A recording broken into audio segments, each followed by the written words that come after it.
The chord of a circle is equal to its radius. Find the difference between the angle subtended by this chord at a minor arc and major arc. ठीक है, देखिए सबसे पहले एक circle को हम draw करते हैं। यहाँ से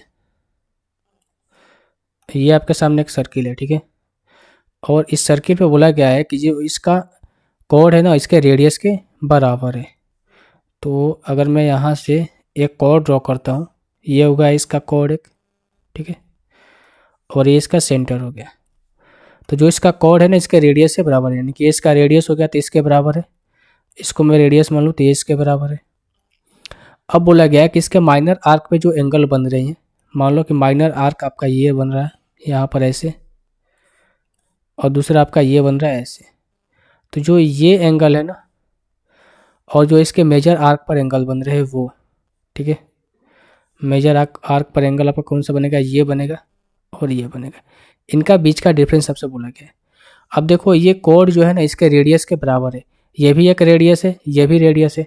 तो जब ये और ये बराबर है तो ये भी बराबर होगा, यानी तीनों इसका साइड बराबर है। तो ट्रायंगल कौन सा फॉर्म हुआ, समबाहु त्रिभुज इक्विलैटरल ट्रायंगल यहाँ से फॉर्म हुआ, जिसकी हर भुजा कितनी होती है, 60 डिग्री का। तो ये 60 का होगा।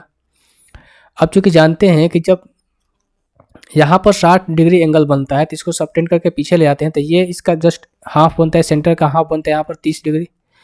अब ये देखो चक्रीय चतुर्भुज में क्या होता है कि आमने सामने की जो भुजा होती है वो क्या होती है, उनका सम 180 होता है। अगर ये 30 है तो ये कितना होना चाहिए, 150 होना चाहिए।